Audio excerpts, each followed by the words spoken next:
get down to this dude, like, you know. We good. All right, good evening, everyone. Greyhound Nation, welcome to the Big Game Breakdown, live from Knuckleheads in downtown Ocean Springs. I'm your host, Seneca Hampton, and I have with me my co-host, Coach Bramlett. What's up, man? Oh, man, it's glad to be here again. And same week. Hey, so last week, we kicked off week one, and we had a game against Madison Central, which I feel like y'all played great in. I know I talked to you over the weekend, and I told you that it was some spots I feel like y'all left some plays out there that y'all could have won. Which do you? I know we kind of seen those same plays. Like, what was your insight and your takeaway from that game?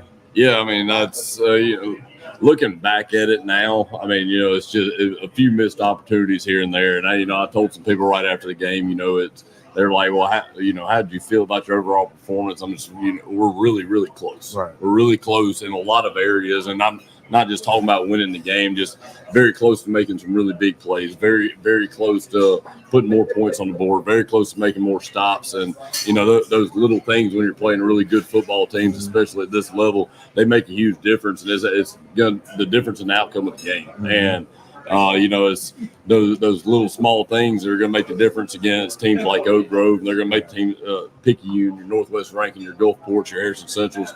They're going to make huge differences. Right. And when you're that close, you got to find ways to make it happen, and then you have to find a way to finish. And that's what we've been preaching this week is how are you going to finish? What the guys that walked out of the locker room last year, they knew how to finish, but they were taught by older guys. Now you have to take your lesson. How's your team going to be? How are you going to finish? Right. Standout performances. Yep. Who do you think really stepped up for us on the field last week? Aiden Watson at safety. He laying that wood. Yes, he is. It's had I think 12 or 13 tackles at safety, and a guy. This is his first time in a big game starting and having that role and it being his role. And how is he going to show up? What is he going to do? Right. What's he going to do on a new defense that most of those guys are new out there? And man, showed up in a big way. Had a huge performance on defense. Like I said, 12, 13 tackles was just all over the field. I think he had 2 or 3 tackles on special teams as well, kickoff, and just a guy you can count on that he's going to be around the football. Oh yeah, he always been like that, man. I've been knowing Aiden for a while, and it was just good to see him. I was like, boy, 6 coming up that land that lead, boy. The learning points of the game. What were some of the areas where you felt the team performed well, and where do you see room for improvement? We performed well in the passion that we played, and that was something. You've met Brother Sam before. He's our team chaplain, and he challenged them Friday morning prior to the game of, what is your passion? What brings your passion out? What do you play for? Is football your passion? Is it something else? Well, like, what is it?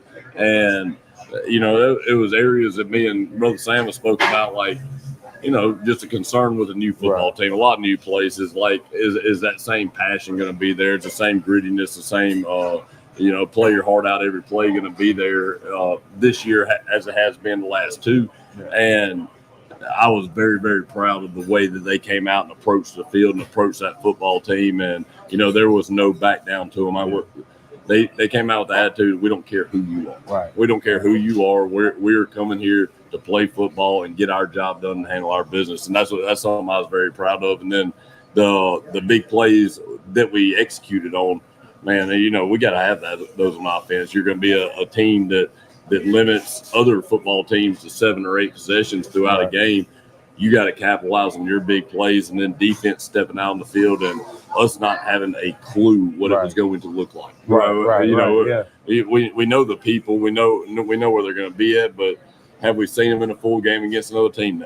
No. And we had no idea. And Coach Carvey and I spoke before the game. And it's kind of one of those, just a couple coaches sitting in a room, be like, "What do you think?" And it's like, go one of 2 ways, I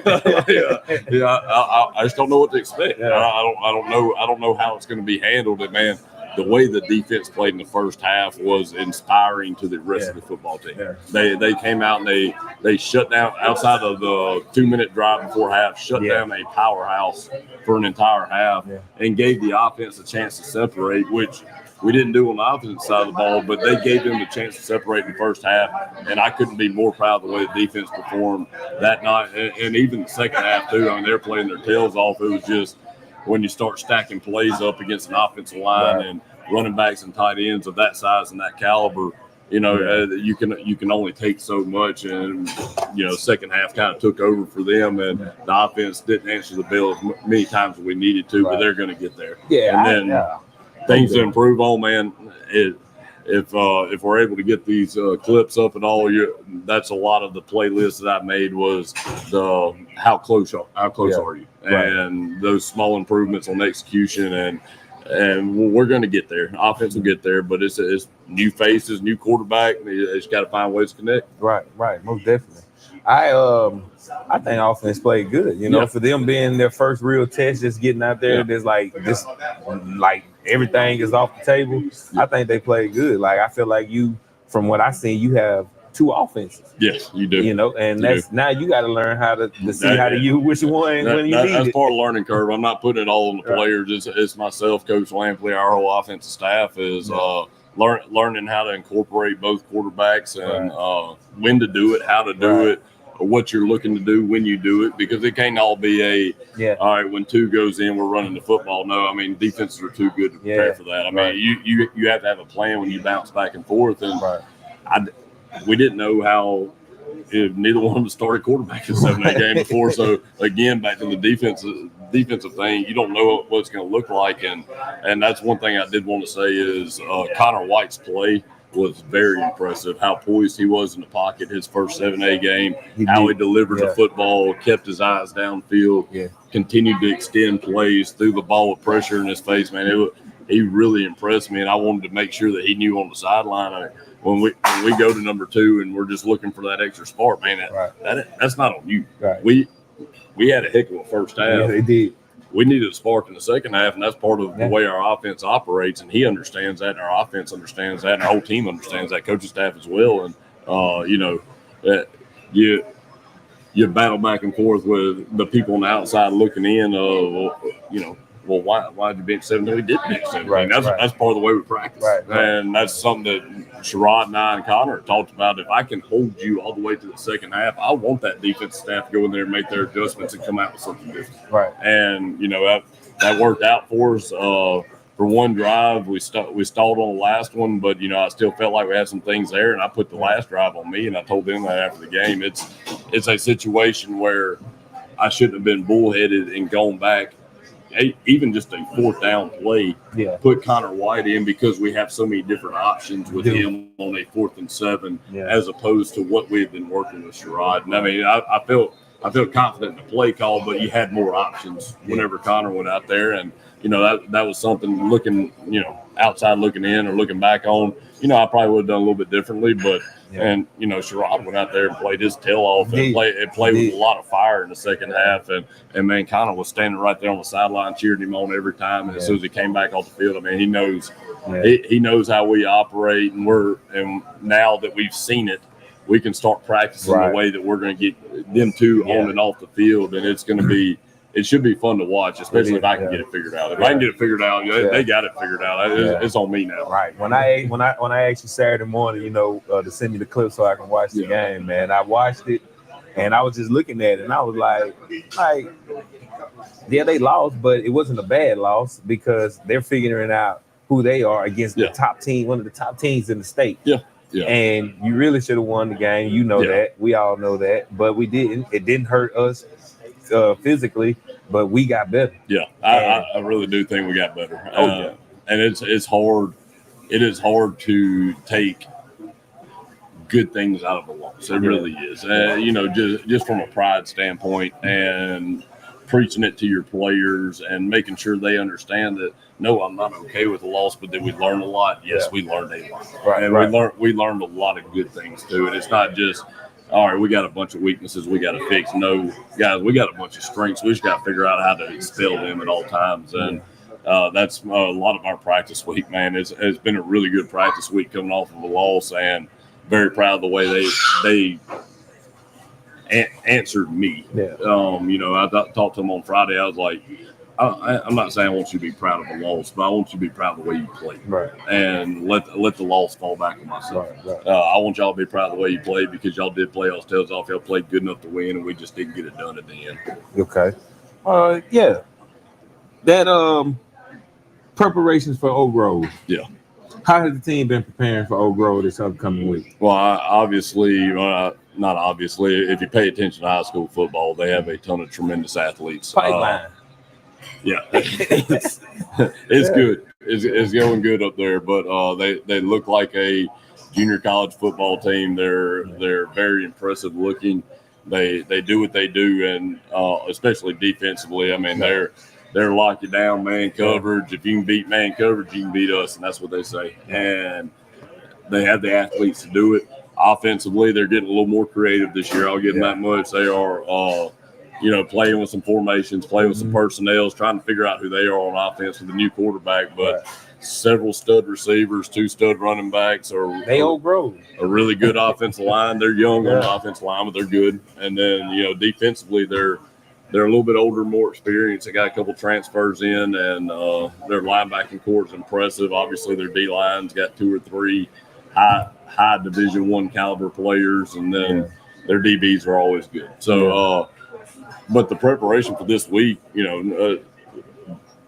kids-wise, man, they're excited to play. And they accept the challenge. They like the opportunity. They like going and playing the better teams in the state, and knowing that they're going up there to play number 1 team in the state at their place.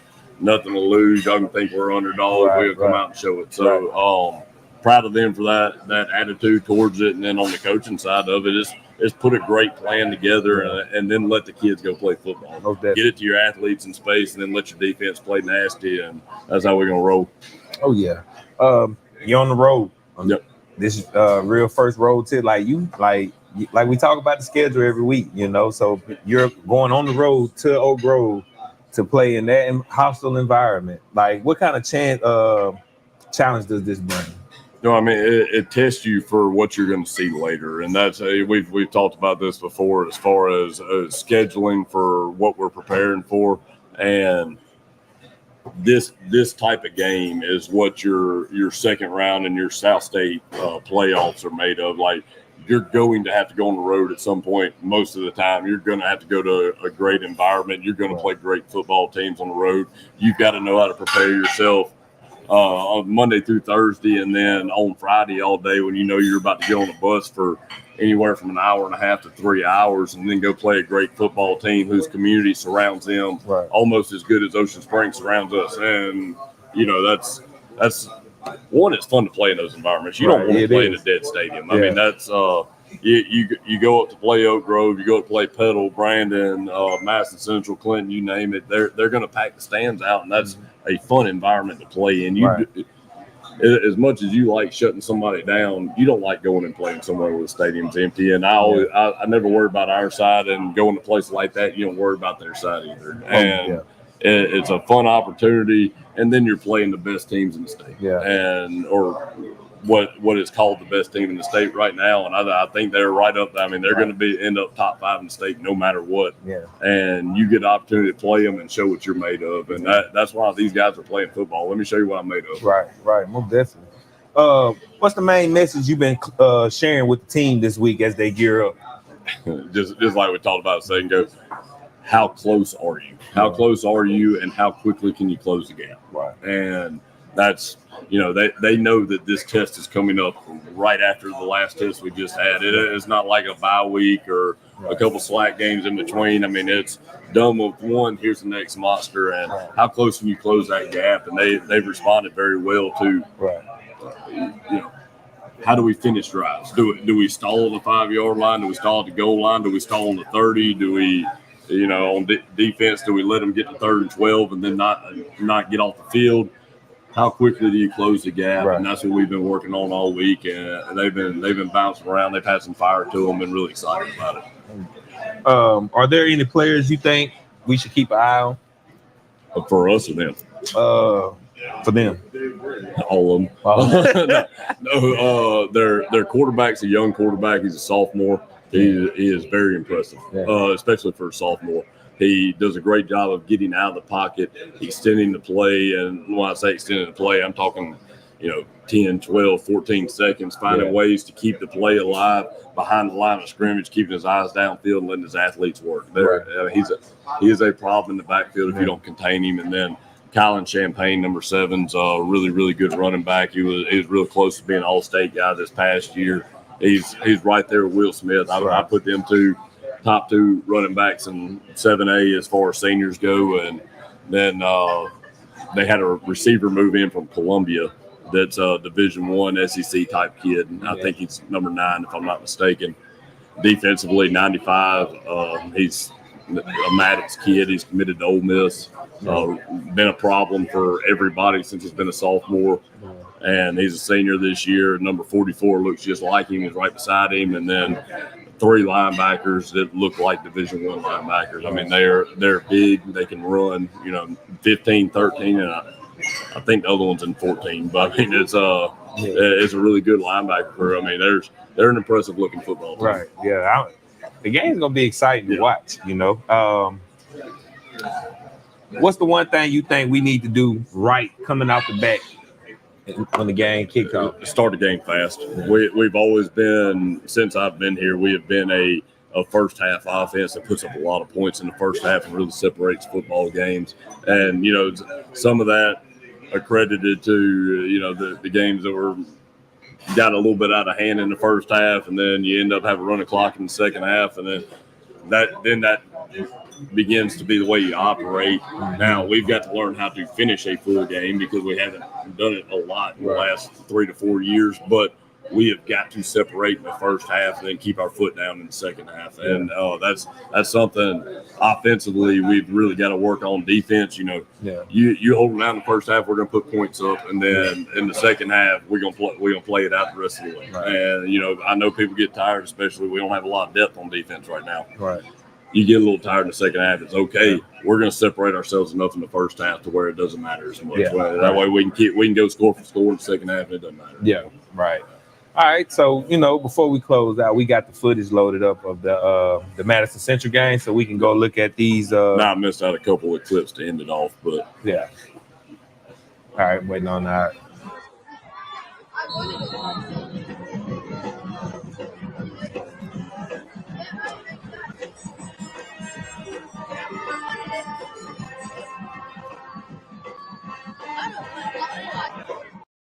Yeah. Oh, my bad.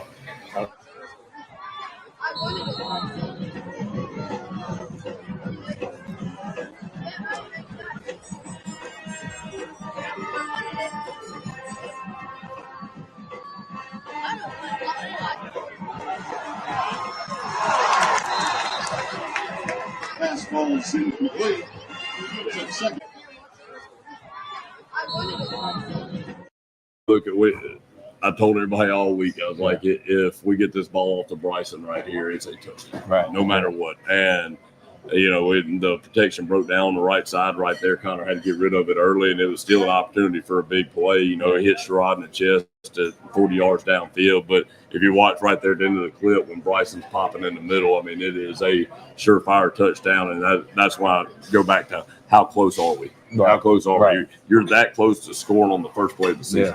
Yeah. You're a minimal mistake at the right tackle position from – I'm sorry, not the right tackle, left guard position from starting out the season with an 80-yard touchdown. Off the rip. Yeah, off the rip. And we've been talking about it all week. It's like if we execute this, if everybody executes, it's 6. Yeah.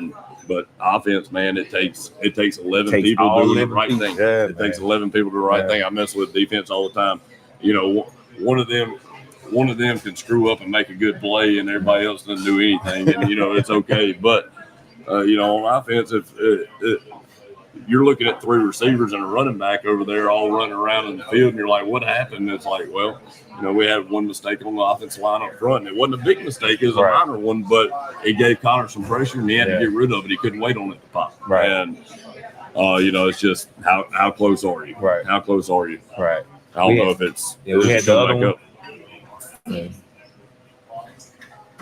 Like, I just seen, like, the opportunity, the little pockets where you like, Yeah, it eats you alive as an offensive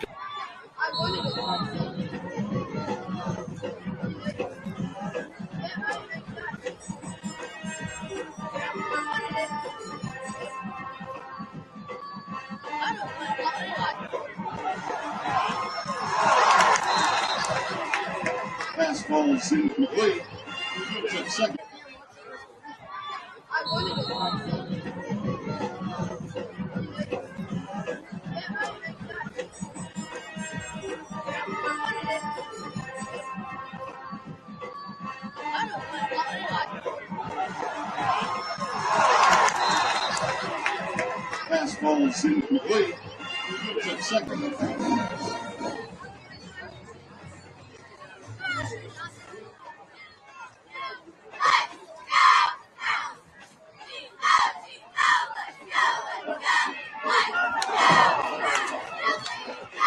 Fastball is incomplete.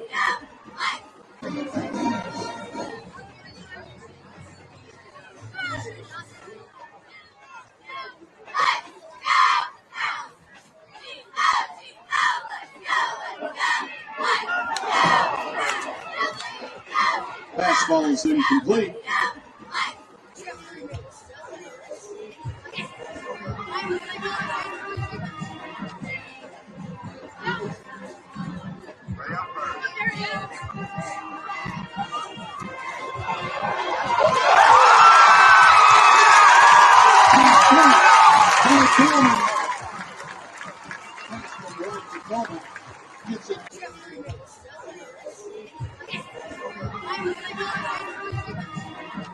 I think I put a glance on there that to Nolan of another big missed opportunity, and then we'll watch a little bit of Sherrod.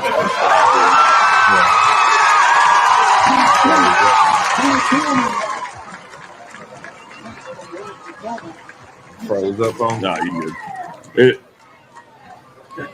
There you go. There you go. So right here, I mean, you're just going to see an isolation route. This just we get man coverage on the backside. We like Nolan winning the man coverage. He really showed out. He asked for the ball. When he asked for the ball, he usually makes it happen. And this is nothing to do other than just a little bit of a quarterback placement. We get good protection up front. Yeah. He steps into the pocket, delivers the ball, and just a quick miss right there. And fastball's incomplete. Another opportunity to score.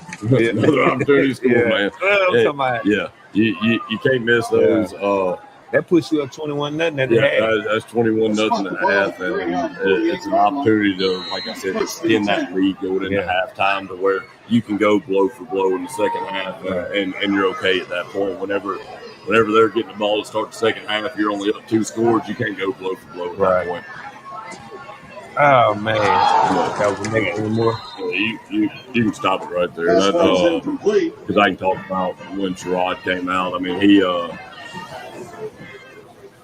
Sherrod came out and had the second drive of the second half, and we tell him it's like, man, I need a spark. I need something to happen to this football team in order to get the energy to the point where it was at in the first half, and he answered the bell, and not only did he answer the bell, he came out and he wasn't trying to do it alone. He knew he had weapons around. Yeah. You got Jax, you got Bryson, you got Will, you got Nolan. I mean, you have all these guys.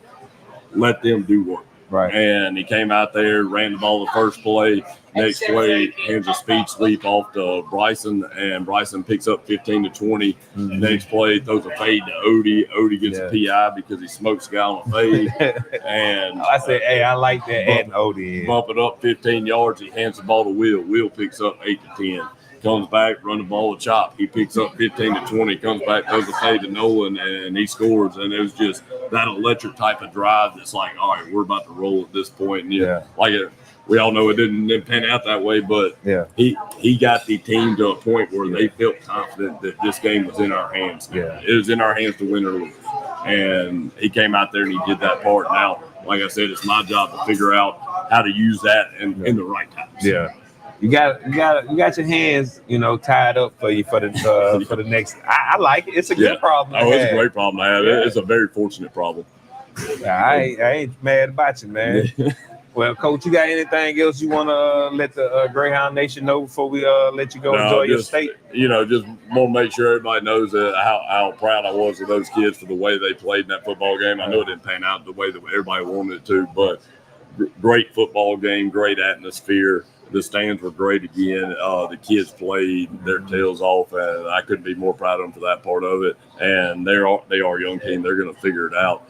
And like we talked about schedule, it's a tough road ahead. It is. It's a tough road ahead.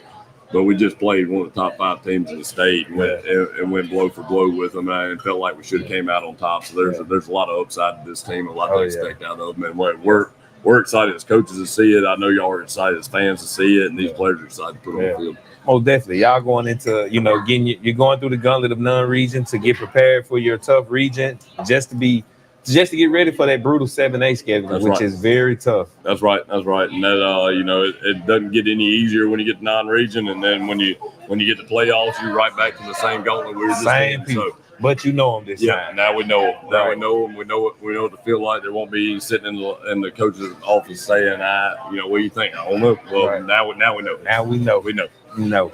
All right, that was Coach's breakdown with Coach Bramlett. We just broke down the week 1 opener against Madison Central, and then we just went over the week 2 opponent in Oak Grove. The Greyhounds will hit the road this weekend, this Friday night, to head up to Oak Grove. Make sure y'all get there early because it's going to be standing room only as usual. All right, we're going to take a break and get ready. We'll come back with our next segment, Senior Spotlight.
All right, welcome back, Greyhound Nation. We had to take a break and pay them bills, as you see. But now we are back with our senior spotlight segment. This time we have DN, senior Ricky Orso, and Asher Fazer. Welcome to the show, fellas. Thank you. It's a pleasure. Man, so tell us, give us a little quick bio about yourself. You know, you can start first. All right. So I recently got moved to DN this year. I used to play tight end. I always loved to play defense, Okay. Which I love tight end too. But they moved me to tight end. I think I'm doing good. I just need to work on a little something, Right. my hands, get a little quick on my feet, Yeah. But other than that, I think I'm doing pretty good as just coming up on the defense. That's good. That's good. What about you, Rick? Really, I've been all the years I played through Ocean Springs. I've always been on D line. I played everywhere: nose, tackle, end. Yeah. Really versatile everywhere, and I really love defensive line. Yeah. Anywhere you put me anywhere. As y'all both seniors, right? Yes, sir. All right. So as two seniors, how do y'all both motivate each other and the rest of the team? Well, so how we do it is it's the last run for the high school, So I feel like the way we have experience, so we want to show them, we just, how would you explain, How do we motivate a little bit like The whole team. Yeah. We try to hype us up. Yeah. As best as we can. Just get a crumb. Yeah. Get a juice from them. Yeah. Don't be scared. All right. So you both were named first team all region last year. What does that recognition mean to you, and how do you plan to build on that this season? Plan on to keep it continuing going. Yeah. Probably make MVP or try, all state, Yeah, he basically said it there. Yeah, just Yeah. keep continuing the hard work. We put in every day. With the 4 o'clock or 5 o'clock morning practices. Just all that work put in. We had a rough start, but there's always time to get back. Right. What's the biggest challenge you expect from Oak Grove this week, and how are you preparing to meet it head on? I think the Front. Up front. Yeah, I was about to really. say, the biggest challenge is up front, but Yeah. we've been preparing all week, and I think we're about ready for them. Yeah. How would you describe the chemistry between the team on the field, and how does that help the overall, camaraderie? I feel like we're getting there. I feel like we're building over time. It was kind of new to us at the beginning. Well, As we keep bonding and building brotherhood, we're going to get better and continue to develop. that's the biggest thing is brotherhood, because ever since the 9th grade, we've always had that bond. You know what I'm saying? It's always been, just us. I feel like. Right. Right. Can you both share a moment from like either this summer or last season that really just, define that bond as a teammate? When we stopped the workout to go to the, we had to run because we was loafing in the weight room. And we was getting onto each other outside when we was really running. And I felt like after everybody got the heat out the system, just the steam out the air. Yeah. I feel like it really brought us closer together. We really started focusing and locking in and getting together, like the goal of what we got to accomplish. Yeah. And getting ready for the season. Yeah. All right. So how do you handle the pressure of being a senior and setting an example for the younger guys on the team? So this is like the pressure, it's just going to come, with the sport, it's a very violent sport. So, you got to go out there and be like, this is my game. Right. What I'm saying, this is my party, you're invited. That's what I like to say. Yeah. But how do I motivate the littler guys is, just go out there, you put everything out in the field. You don't want no regrets. Yeah. What about you, Eric? I feel like, it's the role play. It comes with it. The pressure that comes with being a senior. You got to show the younger guys how to really play ball and how to get motivated and keep things going. Yeah. And what you want to lead them on into. All right. What do you think is the key to keeping the defense intact? Locking in, man. Locking in. That and energy. Energy, Yeah. yeah. Motivation, keep going every job. How you get everybody to lock in? It's just Like, like I know everybody be different. Everybody's in their own world on game day. so it's just a little tough, man. Like you said, everybody's a little different. So I mean, most of us we say, hey, look, we got a big game coming up. We got to we can't none of that playing stuff. You gotta lock in on the plays, know what you're doing, execute it, all that good stuff. And we like to break it down and just get right. Yeah. All right. So what are the goals for the team for the rest of the season? Like, we know to get that ring, Yeah. But as an individual, as a unit. As a unit, Yeah. I feel like we need to just play every game like it's our last game. Man. Yeah, And for just real. keep 100%. Yeah. Don't let the lows don't go off no missed drives. You know. Mm-hmm. And pursue. That's one of the biggest things we've been Pursue the trying ball. to do is Make pursue. sure 11 jerseys on the ball. Right. All right. So, any message you'd like to send to the fans who will be cheering you on against Oak Grove this week? Come to the show. You better be ready. That's all. Yeah. All right. So, let me see. I got some other questions for y'all. Y'all ain't gonna get off that easy, man. Let's see. Let's see. Any shout outs to your teammates or any course. family members or anything you want to shout out? My whole family and definitely Aiden Watson and Blaze Nettles. BJ, DJ, the whole you know, defense, especially all the coaches. DJ, All the coaches. Shout them out. They know what's up, Coach man. Benz, Coach Benz, Coach Carmody, Coach Bramlett, of course. You know what I'm saying. And then you got, let's see, man, Carson Green. He's a very good running back. And also another one is Will Smith, Bryson, big carriers on the team. You know, Zion, like all them boys. Yeah. You know what I'm saying? My grandpa, my grandma's here. Shout them out, man. Yeah. My dad, everybody. Yeah. All right, Ricky, I got a few questions for you. Yes, sir. All right.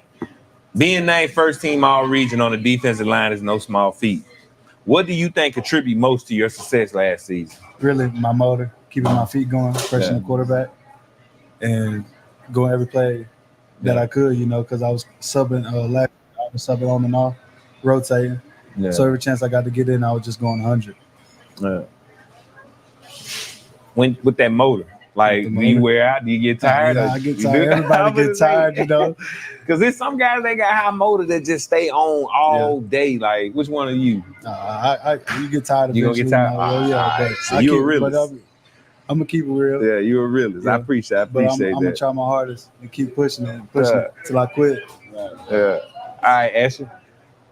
You also was first team all region tight end last year. Yes, tight end or DN? It's tight end. Tight end. All right. So, and you're making waves on the defensive line now. Yes, sir. So, how has that transition been for you? It's a little hard, it's just, but as I see it, whatever's best for the team. Yeah. I'm gonna put in every effort I got, 100% every day. What's the biggest challenge you face from switching off from offense to defense? So the biggest challenge is definitely my hands. My hand work, and then working pass moves. Let's go. Yeah. Okay. But I'm getting a little bit. Do that no more. I'm getting a little better at it. Day by day. As far as I can do. How do you prepare yourself mentally and physically to play at such a high level on both sides of the ball? So how I prepare myself, eat good, get a good sleep, hydrate and I like to listen to music, specifically rock music. Right. Me right. Yeah. Got to get in that zone. Oh yeah. Give me some playlists. Give me some options off your play. What you listening to? Lord have mercy. Yeah, give me a listen to that playlist, man. What's called? You know what you listening to? I know what it's called. I listen to a lot of like Metallic. You like the old stuff, like from the old '90s, like a little bit, like the MTV days, the Beavis and Butthead days, like that. I'd have to look. Not off the top of my head, I know, but I got a playlist for. Yeah, I know you have stumbled upon your dad's one of his old playlists. It's like I like that right there. Yeah, I know. Kid Rock, all that. Yeah, I know. I know where you going with your lane now. Yeah, you headbanger. You hitting it. I got you. Something like that. Yeah, I got you. All right, so what one key success for you on the defensive line in the upcoming game against Oak Grove? So one key of success is definitely, like he said, that motor. You keep that feet running, you push your hands, you hit them hard and hit them in the mouth every time. Yeah. What can they do? Yeah. It's just you keep hitting them and hitting them and hitting them till they quit. Have you always been from Ocean Springs? Yeah, well, I lived in Bankley, but not for long. Like I see it now. Yeah, I see it. Makes sense. Yeah, I see it. Then we've always, my mom always teached from Ocean Springs. She always teached in Ocean Springs, but we lived up that way, and then I see it. I can't unsee it now, man. You look like you belong to Kevin Fant now. Man. I see it now. That's it. Yeah, man. But you're here. Yeah, I get it, man. All right. So, You're here now. What does it mean to be a Greyhound? What does it mean to you to represent Ocean Springs and wear that Greyhound It's a jersey? great community. Yeah. I mean, it's I love to put on a show for my fans and for the community. Right. It's almost like a rush, Yeah. You get to go out there. You see all those fans in the stands, almost the full stands. Yeah. Even in away games, it's never empty seats. Right. And I feel like that means so much to us Yeah. for them to come, even to Oak Grove or Natchez or anywhere far, them to show up and show support. Oh, definitely. All right, Ricky. Get back to you. So, what do you see as the biggest strength of this year's team?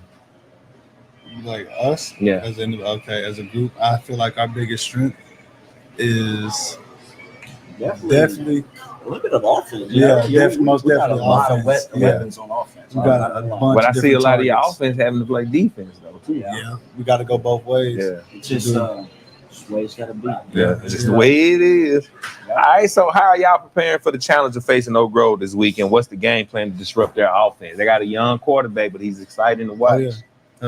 Win Big up front, boys like up we've been front. saying all night. Win up front. They gonna need your motor. Pressure the quarterback. Yeah, he do. That's what I'm saying. We gonna need that scat pack or that hell pack motor he got. We gonna need that all night, man. So you got to get you some rest tonight. Get you one of them protein shakes. Get it bloody. Get your steak bloody so you can be real and have all them carbs and protein. Not well done. Huh? Yeah, don't get it real now. Yeah. All right. So, can you share, like from your playing time in Ocean Springs, what really stand out to you? What is your favorite moment? Being the fact this is your last ride, have you had that moment yet? Yeah, I've definitely had the moment where last season when we were playing Meridian, I was looking at the crowd and everybody, it was going crazy. Yeah. It was just I was in the moment, feeling it. Yeah, I love it. Yeah, it's a great atmosphere. Great. Yeah. Would you consider yourself one of the leaders on the team? Yes, sir. No, we have multiple leaders on the team. Okay. So as a senior leader on the team, what advice have you had for a younger player coming up that looks up to you? Don't care what people like. Don't listen to what people think about you. Mm-hmm. Keep it going. Right. Bust people in the mouth. Keep it going. Yeah. All right. And lastly, the last question for both of y'all. What do you want to tell the Greyhound Nation and the community? What was some parting words? All in. All in. All in. Yeah, Two words. Two words. That's two words. Hashtag that has multiple meanings. Yeah. 2 words. I love it. Another thing is show up. Yeah. You're gonna show out. That's it. Most definitely, man. Well, ladies and gentlemen, that was your 2 stud DNs now. Thank you. They got them out there on the outside now. So shout out to my boy Asher Frazier and Ricky Orso. Y'all make sure y'all go see them this Friday at Oak Grove on the road. They're gonna be out there. Sack masters, I don't know, like y'all make any kind of wages with each other? Who's gonna get the most sacks? BJ. Yeah. All of us got competition. Yeah. Oh, we gonna have this many times. Yeah. Do this. We're gonna keep it. We gotta keep a tally chart now. See who's gonna be it now. Who's gonna be the big dog at the end of the year? That's it. Already, man. Well, that was Seneca Hampton. I was with these 2 fine young gentlemen here. We're gonna take a break and we'll be right back.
And we are back.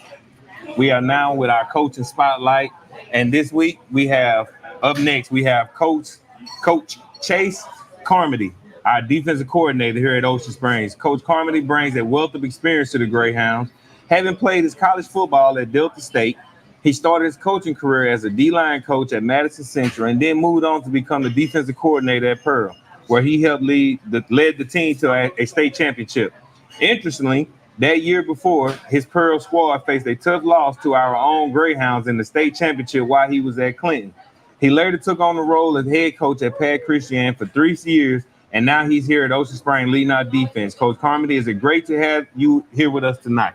Man, I appreciate it. I see Coach Bramlett made sure you put he in made the state championship. He's over there enjoying that. He had a guy named Cam Akers on that team that made his life easy. That was a rough night that night trying to chase that guy down. Man, that was too funny. He made sure I made sure I had to start. So you know that where that came from. I hear it all the time.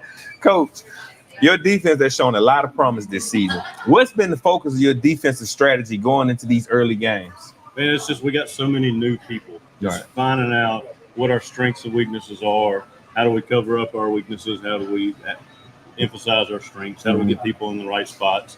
And just getting these new guys they're talented guys. We just had so many guys last year that ate up playing time for 3 years as starters. That these guys, no for a lot of teams, they would be starters last year. Yeah. But we were so talented on defense with seniors.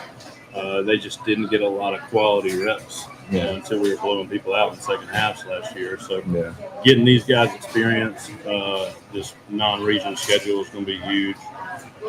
I can already, from the spring till now, is a drastic improvement of those guys. You can see growth from almost all of them, and it's encouraging to see. I think the future's bright. We're going to get better every week as those kids keep getting more experience. Most definitely, especially with the upcoming matchup against Oak Grove. What are the key challenges their offense presents, and how are you preparing the defense to counter them?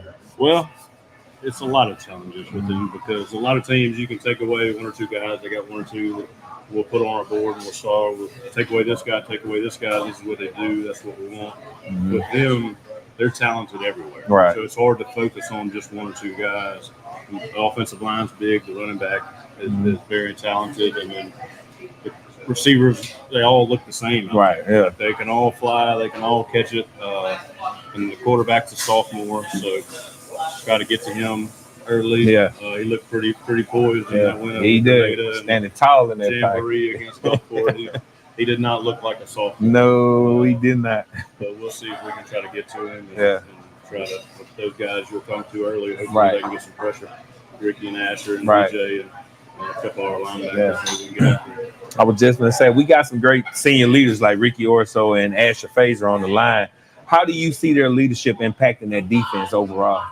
They definitely are the heart of the defense. You can tell how they have how their practice goes. That's how our practice goes.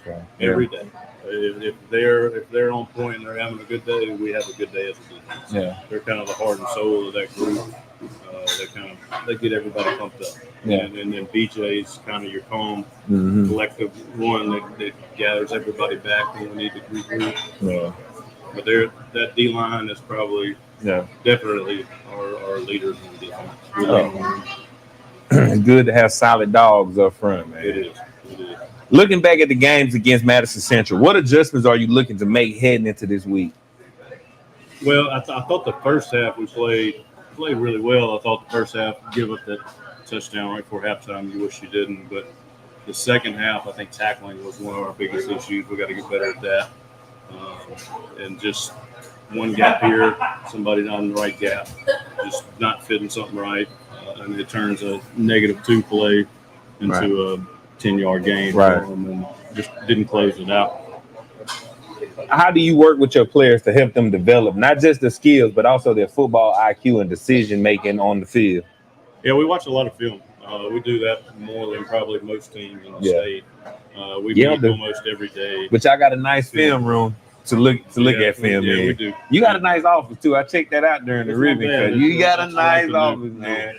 I ain't never known defensive coordinators to have nice big office to themselves like Yeah, it was that. nice. It's nice. That's Did that where- come with the job? Yeah, well, that's not what we had last year. We got upgraded this Oh year. yeah, most But, definitely. Oh yeah. That's where all the D-line will come in my office, and Coach Davis and Coach Vince do a great job meeting with them in there, and they just get to show practice and game film and strengths and weaknesses and what we're going to work out. They'll show them what we're working on today at practice. This is what you guys are better at. Right. It helps a lot having that meeting time with those guys. Oh yeah, most definitely. So, how important is the team chemistry on the defensive side, and what do you do to help foster that bond among the players? It's definitely important. Last year, that group had played together so long that I stepped in and it was already natural. It was easy for you, huh? It was. This group, you got different grades, different classes coming together. A lot of people are not experienced, so it's trying to pull some leadership out of some of those guys to encourage them. People like Jacoby Bailey, Brody Sands, people like Aiden Watson. Those guys, get these guys. It's your time now. You sat behind us, guys. It's your time. You be the leader. Show what you can do. Oh yeah. What's the most important quality you look for in a defensive player, and how do you build a strong, cohesive unit around that? You got to have a little bit of an attitude to play defense. You can't. There's certain people that can play offense and be great offensive players. And then you put them over. You think they can play defense, but they don't have that attitude, that little swagger you need to play defense. That grit. That grit. Yeah. That's the most important thing. Is having that, and then when you see that in somebody, you just try to pull more and more out of it. You either got it or you don't, but I think you can pull more out of it if somebody's got it. You can help foster that a little bit. All right, this is a pressure moment. The game is on the line. What's your approach to keeping the defense calm, focused, and ready to make a big stop? Well, I think it comes from practice. We put ourselves in that situation in a lot of practice. We'll go good on good against the offense. And they don't like losing. Right. Those two guys over there, the defense, they heard all spring and summer about all this talent coming back on offense and defense and having all these. They lost all the starters, but they go step up every time we get in that situation. So when you get in the game, they're already used to that. Yeah. All right. Challenges as being a coordinator. You done been a head coach and a coordinator. It's pretty much the same thing. What are some of the biggest challenges you face as a defensive coordinator, and how do you overcome them? Well, just getting all the groups together, coaches, everybody, getting everybody on the same plan. And I tell you, it's a lot easier being a coordinator than a head coach. There's a lot.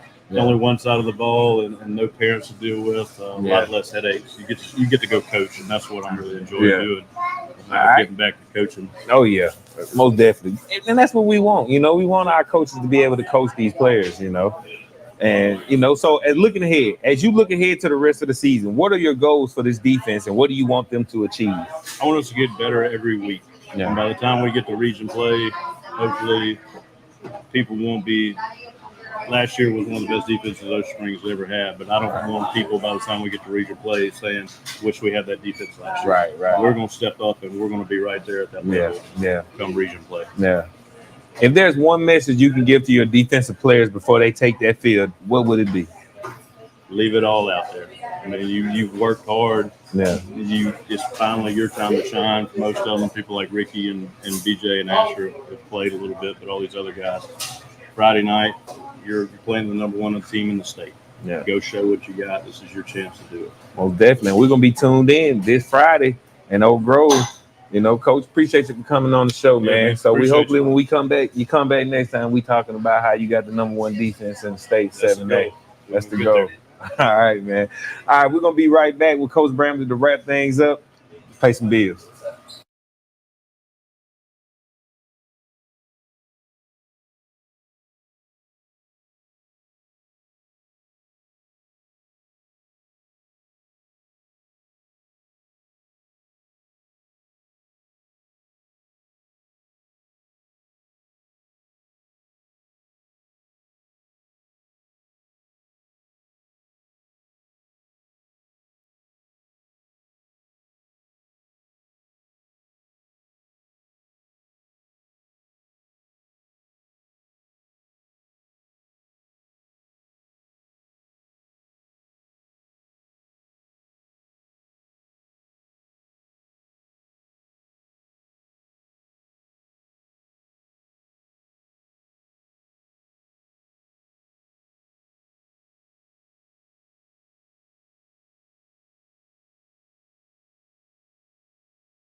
All right, we are back with our final thoughts and closing remark, and we have brought Coach Bramlett back onto the show. Coach, you want to give us any let's just discuss some players to watch. And while we're doing that, if you have any questions that you want to ask Coach while we're live online right now, make sure you write them in the comments, and you'll hear them back. We'll answer your questions back from you. But in the meantime, while you're getting your questions together, Coach, final thoughts on the upcoming game against Oak Grove? Yeah, I mean, as far as players to watch, I mean, you're looking at Nolan Wells. I mean, he's really stood out to us this year and this summer and throughout the spring as well. And just somebody that's really stepped up to the point where you've got to go to him. Right. So, where last year he was more a possession guy, third down type of receiver. Now he's a guy who's really coming into his own, and he's somebody you got to keep an eye on. And then obviously Bryson, Will, and Chop. I mean, those guys are very explosive. They're going to make big plays. If we can get them in some open space with only man coverage, you're beating Wayne Caddis in personal battle. Right. You keep an eye on those three. If they get in some open space and make one guy miss, there may be some big plays for them to have. And then defensively, I mean, you always got to keep an eye on BJ. BJ's a guy that can impact the game at any point. And then I'm looking forward to seeing what Aiden Watson's going to do again this week to back up the performance he had last week. Right. All right. So final preparations. And what's the importance of maintaining focus on the road for this week? I mean, it's tough. Anytime you travel anywhere, especially you start getting off the coast area, right. Just your whole system changes. Dynamics, everything you do changes, from the time you get out of school to the time that you eat your pregame meal to the way that you eat your pregame meal, or even how many buses are we taking, what kind of bus are we taking. Everything changes. So right. It's being able to handle the change, being able to adapt to the things that we need to do, and understand that no matter what, we're going to pull up there at 5 o'clock, and then at 5 o'clock, everything's the same. Yeah. So, whatever happens before 5 o'clock, prepare your body the way it needs to be prepared the week of, and then adapt to the change before 5 o'clock. And I promise you, we're going to be there at 5. And we're going to tape ankles. We're going to get ready to go, turn your music on at I-55. We roll. Oh, yeah. I know they're going to have the headphones in, locked in, ready to go. All right. We got any questions? All right. And get let's see. OS cowbells for tomorrow night. I would rather not. I'm more of an Ole Miss fan myself, but hey, if cowbells make some play, go for it. Ring them things. Oh yeah. Hey man, you go there. They gonna turn. You gonna have them folks out there trying to start a whole new thing out there. Whatever makes it play a little harder, I'm good with it. I won't hear it anyway. I know a lot of folks want to know who cleaned up all that baby powder from the pep rally. It wasn't me. They do the baby powder and then the cut up paper, confetti type stuff, and it's the paper gets stuck in all their hair, especially ones with long curly hair. Man, it gets stuck in that stuff. And I walk in our locker room on Saturday morning. We hadn't got a chance to clean everything up yet, and there's paper from the gym at the high school 7 miles down the road all over the locker room floor, and I'm like, just get here. You can't. Yeah, but whatever makes it fun. Pep rally's fun. They have fun throwing the paper and confetti up, baby powder, everything else, man. Whatever it takes to get the school amped up and those kids behind you and the hound pound going, I'm good with it. Oh yeah. I think this new engagement section we're gonna do now. I think we got to get on that early to get the questions out there in the thing. I don't want too many very in-depth questions, right? On Thursday night beforehand. So y'all keep it simple. Right. All right, Coach. Any closing remarks before I take us home? Oh man, we're excited about playing the teams that we get to play. Like we talked about Madison Central, and it was a great opponent, and it was a great way to start the season out, an opportunity for the state to see what you're about, and then you get a chance to follow it up with Oak Grove the next week and go to their place and get out of your comfort zone with them and figure out how you're going to play on the road. And I think it's an opportunity for us to open some eyes, and us personally as a program. I mean, we expect to be there. We expect to be there in the end. We expect to come out on top. And the rest of the state doesn't feel that way. That's fine, and they have the right to. And it's a chance to open eyes around the state if we come out there and do our job and execute the way we're supposed to. Well, definitely. We look forward to Friday, man. I wish I can go on the road with y'all to that one there, man. I'm gonna be in George County watching them play against Greene County. But I want to thank our guests, Frazier and Ricky for coming on. We want to thank Coach Carmody for coming on. We want to thank our sponsors that we have flashing up. I know it looks like we got some. We're acting like it, so they're letting you know sponsors are needed to make this thing roll. If you're interested in being a sponsor, the information is on the screen throughout the show. Or you can just inbox any one of us or the Ocean Springs Booster Club, any one of us to find out how to be able to get involved in being a sponsor or putting an ad on our show. Until next week, thank you, and join us next week as we get ready for week 3. We getting ready for, after that. Northwest Ranking. That's another road game, right? No, we don't. Thank goodness we ain't going to Jackson. We ain't going to Jackson. That's but it's gonna be a tough home game against a really good football team. Yeah, it is. It's tough week every week, man. That's why we got the big game breakdown right here. I'm gonna quit calling it tough week. Just another week. So that's another week. Yeah, it is what it is. Yeah, that's right. All right. See y'all next week.